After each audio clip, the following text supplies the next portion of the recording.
বিসমিল্লাহির রহমানির রহিম। প্রিয় শিক্ষার্থীরা, তোমরা কেমন আছো? নিশ্চয়ই ভালো আছো। আমিও আল্লাহর রহমত এবং তোমাদের সবার দোয়ায় ভালো আছি, সুস্থ আছি। প্রিয় শিক্ষার্থীরা, গত ক্লাসের ভিডিওটি অবশ্যই তোমরা দেখেছো, নিশ্চয়ই ভালো লাগেছে এবং বুঝতে পেরেছো ভালোভাবে। প্রিয় শিক্ষার্থীরা, আজকে আমি তোমাদের সামনে আরও 3টি অঙ্ক নিয়ে হাজির হলাম। আজকের 3টি অঙ্ক হলো নবম ও দশম শ্রেণী গুণোত্তর দ্বারা 13.2 থেকে। প্রিয় শিক্ষার্থীরা, তো আর দেরি না করে এক্ষুনি আমাদের ক্লাস শুরু করতে যাচ্ছি।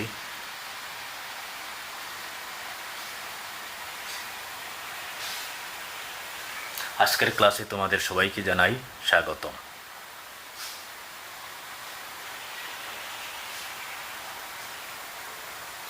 শিক্ষক পরিচিতি।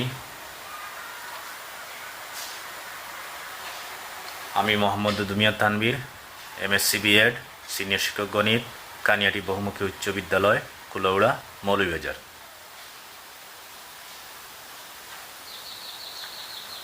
আজকের পাঠ পরিচিতি। শ্রেণী নবম ও দশম, বিষয় গণিত, পাঠ দ্বারা সাধারণ পাঠ 13.2 এর 13, 14 এবং 15। আজকে যে অঙ্কগুলো আমরা করব তার প্রয়োজনীয় সূত্র 3টি। প্রথম সূত্র, সমষ্টি সমান a into 1 minus r to the power n by 1 minus r। পরের সূত্রটি হলো n সংখ্যক স্বাভাবিক সংখ্যার সমষ্টি n into n plus 1 by 2।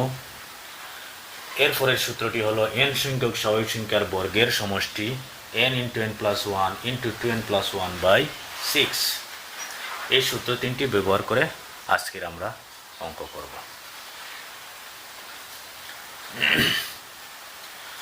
তোমাদের মূল বইয়ের 13 নম্বর প্রশ্নটি খেয়াল করে দেখো। এখানে একটি দ্বারা দেওয়া আছে। দ্বারাটির 2n প্লাস 1 সংখ্যক পদের সমষ্টি নির্ণয় করার কথা বলা হয়েছে। আমরা সমষ্টির অঙ্ক এর আগে আমরা 2টি করেছি, আজকেও আমরা অঙ্কটি করব। আমরা পূর্বের আমরা আগেই প্রথম পদ এর সমান 1 লিখেছিলাম। আজকেও প্রথম পদ এর সমান 1 লিখেছি। এখানে প্রথম পদ হইল 1, দ্বিতীয় পদ -1, তৃতীয় পদ +1, চতুর্থ পদ -1, এইভাবে চলছে। তারপর দেখো, সাধারণ অনুপাত r। আমরা r সমান দ্বিতীয় পদ ভাগ প্রথম পদ, দ্বিতীয় পদ ভাগ প্রথম পদ। দ্বিতীয় পদ হইল -1, প্রথম পদ হইল 1। বুঝতে পারছো? তারপর দেখো, 1কে 1 দ্বারা ভাগ করলে 1ই হবে, মাইনাস সঙ্গে রইল। এটা কিন্তু -1 কিন্তু 1 এর চেয়ে ছোট, আমরা একটা সংকেতের মাধ্যমে বুঝালাম। তারপর দেখো, পদ সংখ্যা n সমান, এই দেখো 2n প্লাস 1, অত সংখ্যক পদের সমষ্টি নির্ণয় করার কথা বলা হয়েছে। এই জন্য পদ সংখ্যা n সমান 2n প্লাস 1। আমরা জানি সমষ্টি a into 1 minus r to the power n by 1 minus r। আমরা এইরকম সমষ্টি সূত্র 2টি আছে। যদি -1 1 এর চেয়ে ছোট হয়, অর্থাৎ r এর মান যদি 1 এর চেয়ে ছোট হয়, তাহলে এই সূত্র, আর r এর মান যদি 1 এর চেয়ে বড় হতো তাহলে সূত্রটি ব্যতিক্রম হতো, অর্থাৎ r to the power n এখানে আসতো, r প্রথমে আসতো। বুঝতে পারছো?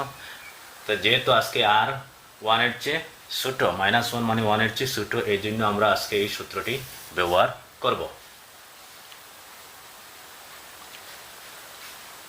তোমরা খেয়াল করে দেখো, অতএব 2n প্লাস 1 সংখ্যক পদের সমষ্টির কথা বলা হয়েছে। সূত্রতে a into 1 minus r to the power n, আমরা n এর পরিবর্তে 2n প্লাস 1 বসাচ্ছি। সূত্রটি কি? r to the power n, n এর পরিবর্তে 2n প্লাস 1 বসালাম, যেহেতু অত সংখ্যক পদের সমষ্টি। নিচে 1 মাইনাস r রইল। তারপর দেখো, এর মান 1, আমরা প্রথমে লিখেছি এর সমান 1। এরপরে দেখো 1 রইল, মাইনাস রইল, আর এর মান -1 আমরা বের করেছি, 2n প্লাস 1 রইল, নিচে দেখো 1 আছে, তারপর মাইনাস আছে, তারপর আর এর মান -1 আমরা বসালাম। তারপর দেখো 1 1 রইল, 1 1 রইল, মাইনাস রইল। এখানে একটু খেয়াল করে দেখো, এখানে বোঝার বিষয়। এখানে 1 অর্থাৎ কতটি আছে, মাইনাস কতটি আছে, 1 কতটি আছে। তোমরা খেয়াল করে দেখো, কোনো কিছুর মাইনাসের পাওয়ার যদি জোড় সংখ্যক হয় তাহলে মাইনাস উঠে যায়, মাইনাসের পাওয়ার যদি বেজোড় সংখ্যক হয় তাহলে মাইনাস থেকে যায়। আমি উদাহরণ দিয়ে বুঝি, যেমন 3টি মাইনাস গুণ করে দেখতে পারো বেজোড় সংখ্যক, মাইনাসে মাইনাসে প্লাস, আবার প্লাসে মাইনাসে মাইনাস, অর্থাৎ বেজোড় সংখ্যক মাইনাস হলে মাইনাস থেকে যাবে। পাওয়ারটা কি জোড় সংখ্যক না বেজোড় সংখ্যক, এখানে কিন্তু ফ্যাক্ট আছে। তোমরা এন এর মান তোমরা যে কোনো একটি মান বসতে পারো, যেমন 1 বসালাম, তো 2 একে 2 প্লাস 1 হইল 3, বেজোড় হয়ে যায়। যদি এন এর মান আমরা 2 বসাই, তাহলে 2 2 4 যোগ 1 5 হয়ে যায়। এন এর মান যদি আমরা 5 বসাই, তো 5 দুগুণে 10 যোগ 1 11 হয়ে যায়। অর্থাৎ এন এর মান আমরা যাই বসাই না কেন ক্যালকুলেশন করলে বেজোড় হয়। তাহলে বুঝতে পারলাম আমরা এখানে পাওয়ার কিন্তু বেজোড়। যদি পাওয়ার বেজোড় হয় তাহলে মাইনাস থেকে যাবে, এই জন্য মাইনাস থেকে যাবে রইল। বুঝতে পারছো? যদি পাওয়ার বেজোড় সংখ্যক হয় তাহলে মাইনাস থাকবে। ঠিক আছে, আবার খেয়াল করে দেখো, মাইনাস, যেহেতু মাইনাসের পাওয়ার বেজোড় সংখ্যক এই জন্য মাইনাস রয়েছে। 1-এর পাওয়ার যতই থাকে না কেন 1 কিন্তু থাকবে। ঠিক আছে, আমি একটি উদাহরণ দিয়ে দিই বলি, যেমন 1 হইল 5টি 1 পাশাপাশি লিখলে 1 1 একে 1 1 একে 1 1 একে 1 1 একে 1 1ই থাকবে।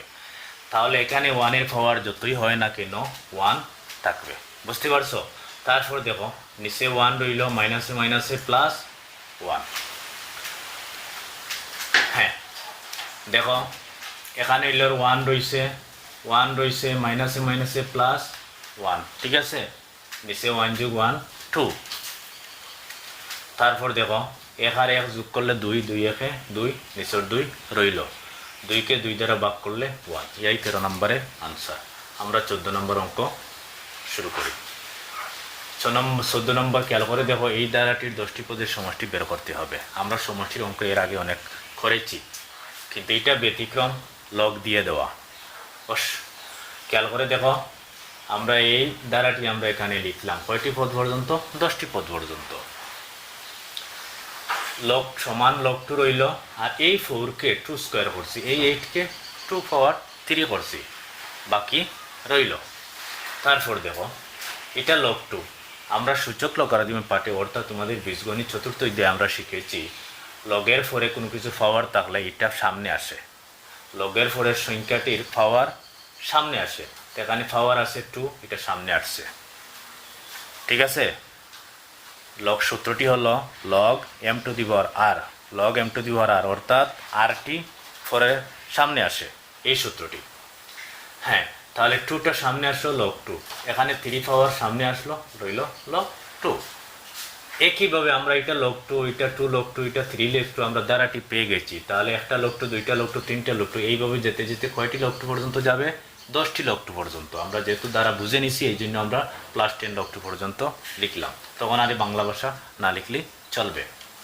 তারপর দেখো লগ 2 লগ 2 লগ 2 লগ 2, প্রত্যেকটা লগ 2 আমরা এখানে কমন নিছি। তো এখানে রইল 1, এখানে রইল 2, এখানে রইল 3, এখানে রইল +10। ঠিক আছে, আর লগ 2 আমরা প্রত্যেকটা কমন নিয়ে নিছি। এখন খেয়াল করে দেবো, এগুলো কিন্তু স্বাভাবিক সংখ্যা। 1 2 3 4 5 এইভাবে 10 পর্যন্ত এগুলো কি স্বাভাবিক সংখ্যা। স্বাভাবিক সংখ্যার সূত্র আমরা প্রথমেই লিখেছিলাম n × n + 1/2। এখানে আমরা n হইল 10, যদি n পর্যন্ত যেত তাহলে n হইতো, এখানে যেহেতু 10 তাহলে n এর পরিবর্তে হবে 10। খেয়াল করে দেখো n × n + 1, আমাদের মূল সূত্রটি n × n + 1/2। আমাদের n কিন্তু 10, অর্থাৎ 10 পর্যন্ত, এই জন্য n এর পরিবর্তে 10 প্লাস n এর পরিবর্তে 10 যোগ 1/2, এটা সূত্র। লগ 2 রইল। তারপর দেখো উপরে দেখো 10কে 2 দ্বারা ভাগ করলে কত হবে? 5 হবে, 10 আর 1 11, 5 11 55 লগ 2। তাহলে 14 নম্বরের অঙ্ক 55 লগ 2। আমরা একই নিয়মে 15 নম্বর অঙ্কটি করব। ঠিক আছে, একই নিয়মে 15 নম্বর অঙ্কটি আমরা করব। 15 নম্বর অঙ্কটি তোমরা খেয়াল করে দেখো, 14 নম্বরের মতো আমরা একই নিয়মে আমরা করব।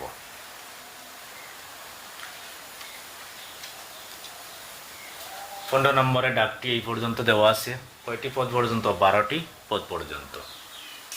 আমরা আগের মতো ভাঙব, সমান লগ 2 রইল, প্লাস রইল, লগ রইল, আর এই 16কে আমরা 2 × 4 লিখতে পারি, প্লাস লগ রইল, এই 512কে 2 পাওয়ার 9 লিখতে পারি, অর্থাৎ 9টা গুণ দিলে 512 হবে।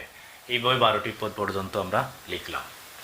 তারপর দেখো লগ টু রইল, আমরা চতুর্থ অধ্যায় নিয়ম সূচক লগারিদমের সূত্র অনুযায়ী আমরা লিখব, এখানে যে পাওয়ার আছে পাওয়ারটি সামনে আসবে, তো লগ টু রইল, ঠিক আছে।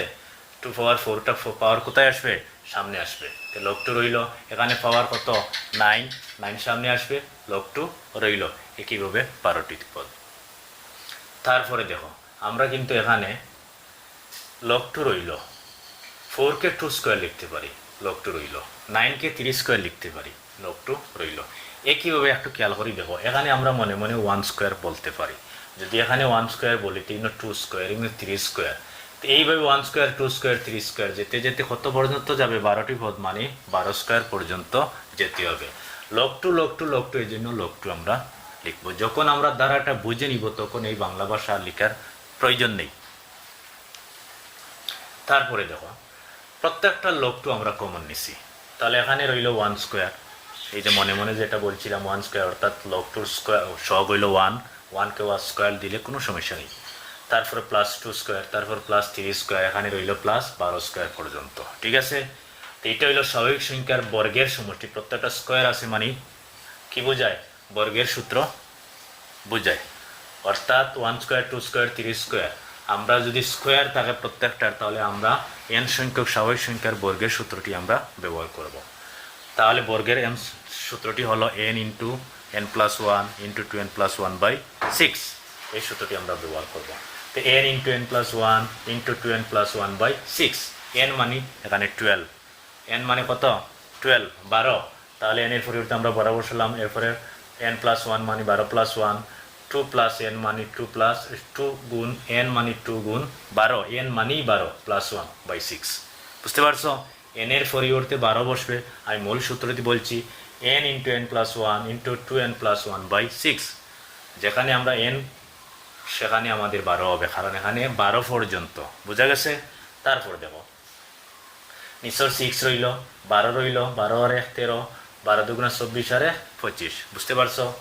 তারপর দেখো আমরা প্রত্যেকটা যদি আমরা ক্যালকুলেশন করি তাহলে 650 হবে, অর্থাৎ 12কে 6 দ্বারা ভাগ করলে এখানে পাবো আমরা 2 দিয়ে 13কে গুণ করবো, তারপর 25কে গুণ করলে কত পাবো? 650 পাবো, সঙ্গে লগ টু রইল। তাহলে 15 নম্বরের উত্তর হবে প্রথম 10টি পদের সমষ্টি 650 লগ টু, বুঝতে পারছো প্রিয় শিক্ষার্থী বন্ধুরা? তো আজকে আমরা আলোচনা করলাম 13, 14 এবং 15। নিশ্চয়ই তোমরা বুঝতে পারছো। আর অঙ্কগুলো তোমরা বাসায় কয়েকবার চর্চা করবে, দেখবে, ইনশাল্লাহ তোমরা বুঝতে পারবে। আগামীতে আরও নতুন ভিডিও নিয়ে তোমাদের সামনে হাজির হব। সেই ভিডিও দেখার আমন্ত্রণ জানিয়ে আজকের মতো এখানে শেষ করছি। তোমরা সবাই ভালো থাকো, সুস্থ থাকো। আল্লাহ হাফিজ, সবাইকে ধন্যবাদ।